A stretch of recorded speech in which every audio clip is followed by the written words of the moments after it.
Welcome दोस्तों, learn better channel में आपका स्वागत है। अगर आप मेरी वीडियो पहली बार देख रहे हो तो मैं आपको बता दूं कि मैं एजुकेशनल टॉपिक्स पे वीडियो बनाता हूं और आप मेरा चैनल सब्सक्राइब कर सकते हो और बेल आइकन पे प्रेस कर सकते हो ताकि आने वाली वीडियोस के नोटिफिकेशन आपको मिलते रहें। वेलकम दोस्तों, लास्ट वीडियो में हमने देखा था chapter number 15 inserting the missing character. आज हम करेंगे वर्बल रीजनिंग का चैप्टर नंबर 16 जो है डेटा सफिशिएंसी। तो डेटा सफिशिएंसी में कैसे क्वेश्चन आते हैं, इसमें हमें दो स्टेटमेंट दी होती हैं और हमें पूछा होता है कि जो कंक्लूजन हमने निकालना है वो स्टेटमेंट 1 से निकलेगा या 2 से निकलेगा या आइदर 1 और 2 से निकलेगा या बोथ द स्टेटमेंट को कंबाइन करके निकलेगा या फिर दोनों से ही जो हमारा कंक्लूजन है वो नहीं निकलेगा। तो हमें एनालाइज करके देखना होता है कि कौन सी जो स्टेटमेंट है उसमें वैलिड पॉइंट दिए हैं जो कि कंक्लूजन निकालने के लिए रिक्वायर्ड है। तो ऐसे एग्जाम्पल देख लेते हैं। पहली एग्जाम्पल है, out of 6 lectures of 1 hour each, A, B, C, D, E and F scheduled between 10 AM to 4 PM, which one will be the third? तो हमें यहाँ पे निकालना है 6 लेक्चर्स हैं, उनमें से हमें निकालना है कि थर्ड लेक्चर कौन सा है। तो इसमें दो स्टेटमेंट दी गई हैं हमारे पास। फर्स्ट है, lecture F is preceded by A and is followed by C। तो पहली स्टेटमेंट से हमें पता चल रहा है कि एक लेक्चर F है और F जो है लेक्चर वो आता है A के बाद और F के बाद आता है C। तो पहली स्टेटमेंट से हमारे ये सीक्वेंस बन गया कि पहले लेक्चर A होगा, फिर F होगा, फिर C होगा। और सेकेंड स्टेटमेंट है हमारे पास, there is only 1 lecture before A and there is no lecture after B। तो इसमें है कि लास्ट वाला लेक्चर जो है वो B होगा और A के पहले जो है वो एक लेक्चर और है। तो यहां से हम निकाल सकते हैं कि थर्ड लेक्चर कौन सा है। पहला A के पहले आएगा, फिर ये सेकेंड वन और ये थर्ड वन। तो F जो होगा ये हमारा थर्ड लेक्चर होगा। तो ये जो कंक्लूजन हमारा निकला है ये दोनों स्टेटमेंट को कंबाइन करके निकला है, क्योंकि पहली में हमें पता चल गया था कि A, F, C वाले जो सीक्वेंस है, सेकंड में हमें ये पता चल गया कि A से पहले भी एक लेक्चर है। तो यहाँ से काउंटिंग शुरू हो गई हमारी 1, 2 और 3। तो इसलिए जो कंक्लूजन हमारा थर्ड लेक्चर वाला है उसमें दोनों स्टेटमेंट्स को कंबाइन करके ही हमारा सोल्यूशन निकला है। तो इसमें जो आंसर है हमारा वो आएगा कि both the statements are required to answer the given question. तो हमारा आंसर होगा both 1 and 2 are required to answer the given question. तो एक्सरसाइज के भी एक दो क्वेश्चन देख लेते हैं। एक्सरसाइज में डायरेक्शंस दी गई हैं। Each question given below has a problem and 2 statements. हर एक क्वेश्चन में 2 स्टेटमेंट्स दी गई हैं, number 1 and number 2, giving certain information. You have to decide if certain information given in the statement is sufficient for answering the problem. Indicate your answer as. तो हमने जो answer है वो देना है हमारा A, B, C, D, E option में से। तो A जो है वो डिनोट करेगा हमारा if the data in statement 1 alone is sufficient to answer the question. Second है B, अगर if the data in statement 2 alone is sufficient to answer the question. Third है if the data either in 1 और 2 alone is sufficient to answer the question. अगर 1 या 2 दोनों में से अलग अलग को भी अगर हम देखें तो हमारा प्रॉब्लम का आंसर निकल रहा है। तो हमारी ऑप्शन आएगी C। D है if the data even in both the statements together are not sufficient to answer the question. अगर हमारा दोनों स्टेटमेंट्स को कंबाइन करके भी आंसर नहीं निकल रहा तो हमारी ऑप्शन आएगी D। E है if the data in both the statements together are needed. अगर हमारा दोनों स्टेटमेंट्स को कंबाइन करके हमारा आंसर आ रहा है तो हम ऑप्शन देंगे E हमारी। तो फर्स्ट क्वेश्चन है, what is Reena's rank in the class. तो रीना का रैंक हमने बताना है क्लास में क्या है। स्टेटमेंट 1 है हमारे पास, there are 26 students in a class. तो पहली इंफॉर्मेशन है हमारे पास कि 26 टोटल नंबर ऑफ स्टूडेंट्स हैं क्लास में। सेकंड है, there are 9 students who have scored less than Reena. तो यहां से हमें दिया गया है कि रीना के नीचे जो है, रीना के रैंक से नीचे वाले रैंक जो हैं वो 9 स्टूडेंट्स और हैं। तो इसका मतलब है कि रीना का रैंक जो होगा वो लास्ट से 10th रैंक होगा। तो हमें ये पता होना चाहिए कि लास्ट रैंक कौन सा है। तो लास्ट रैंक है हमारे पास 26, क्योंकि टोटल नंबर ऑफ स्टूडेंट्स 26 हैं। तो यहाँ पे जो रीना का रैंक है ये दोनों स्टेटमेंट्स को कंबाइन करने के बाद ही निकलेगा, क्योंकि फर्स्ट में दिया गया है कि 26 स्टूडेंट्स हैं, सेकंड में दिया गया है कि रीना का रैंक जो है वो लास्ट से 10th है या रीना के नीचे जो 9 स्टूडेंट्स और हैं। तो हमारी ऑप्शन आएगी E, if the data in both the statements are required to answer the question. तो इसका आंसर आ जाएगा हमारे पास E। सेकंड है हमारे पास, who is the father of M। तो हमें यहाँ पे M के फादर निकालने हैं कि कौन है। स्टेटमेंट दी गई है 1 हमारे पास, A and B are brothers. तो यहाँ पे ए और बी दे दिया गया है कि ये ब्रदर्स हैं। फिर दिया गया है बीज wife is sister of AIIMS wife, तो एम की जो वाइफ होगी और बी की जो वाइफ है ये दोनों सिस्टर्स हैं। बट इसमें कहीं भी ये नहीं दिया गया कौन किसका फादर है, कौन किसकी डॉटर है। तो यहाँ पे हमारा जो आंसर है ये दोनों स्टेटमेंट्स को कंबाइन करने के बाद भी नहीं निकल रहा।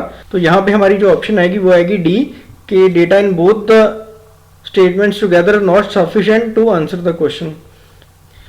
तो ऐसे ही हमारे पास question number 3, what day is the 14th of the given month. तो हमें बताना है 14th डे कौन सा है ऑफ द गिवन मंथ।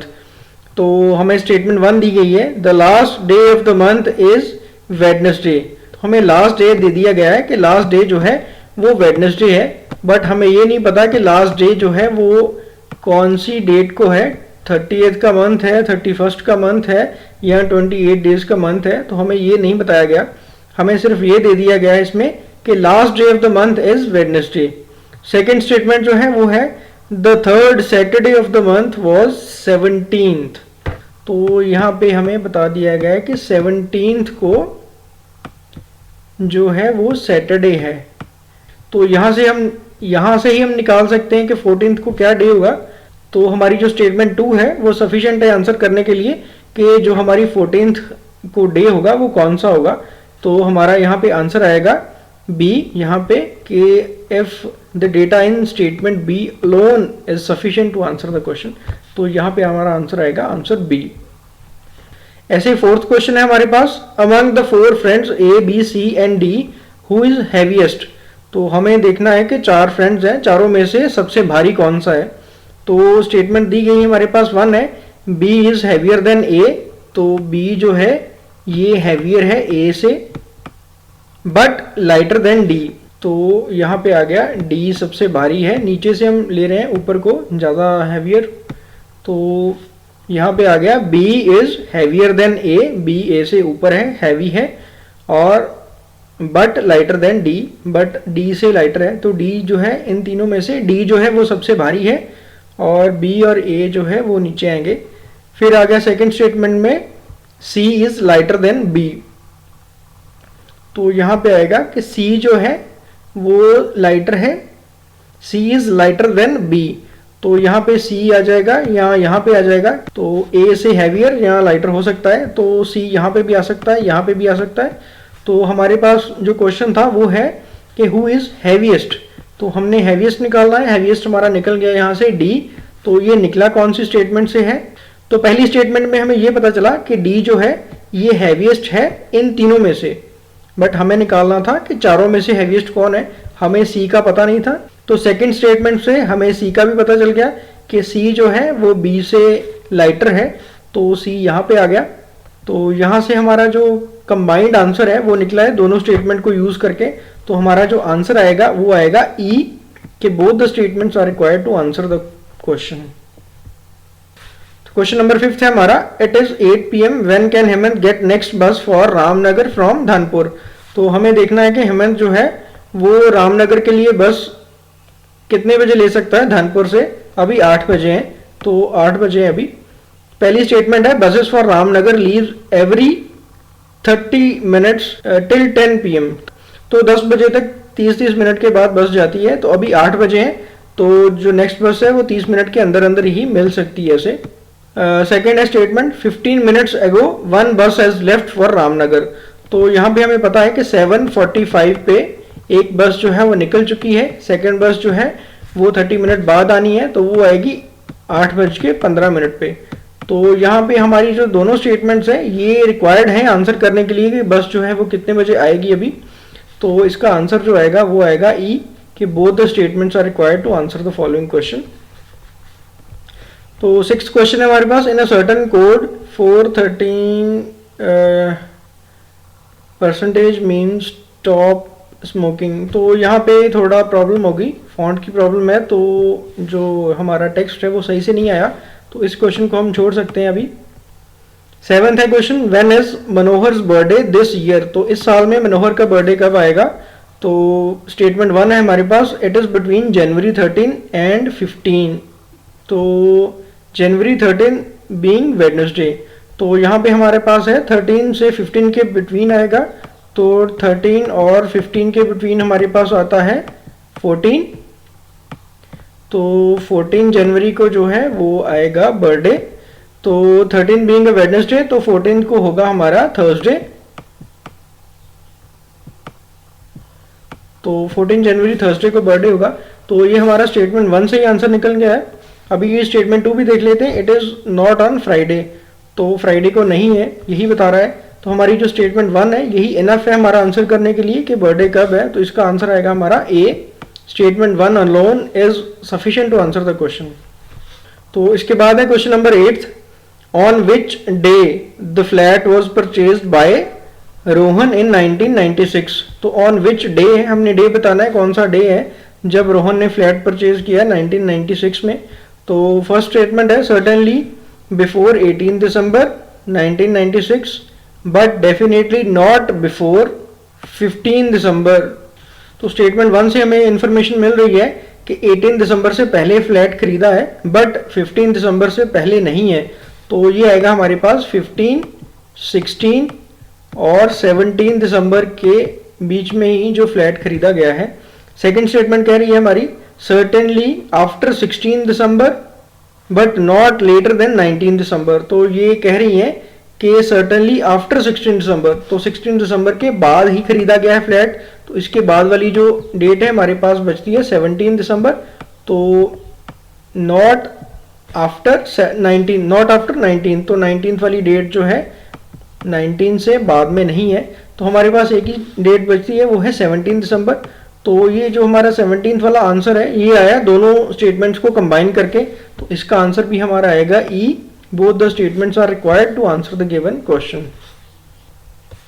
उसके बाद है हमारे पास question number 9, is Arun taller than Sachin. तो हमें बताना है अरुण टॉलर है सचिन से। पहली हमारी स्टेटमेंट है Dinesh is the same height as Arun and Sachin. तो पहली स्टेटमेंट हमारी है कि Dinesh is of same height as Arun and Sachin. तो Dinesh is equal to Arun is equal to Sachin.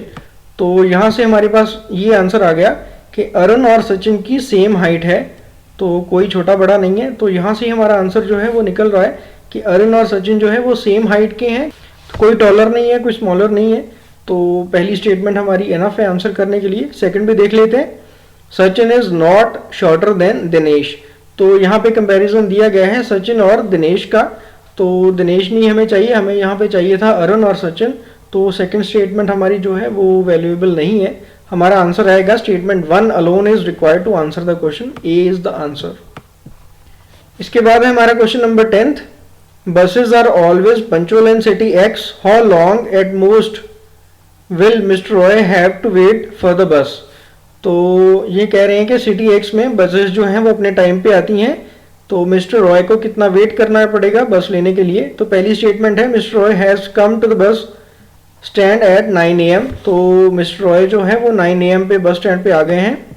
Second statement है there is a bus at 10 AM and possibly another bus even earlier.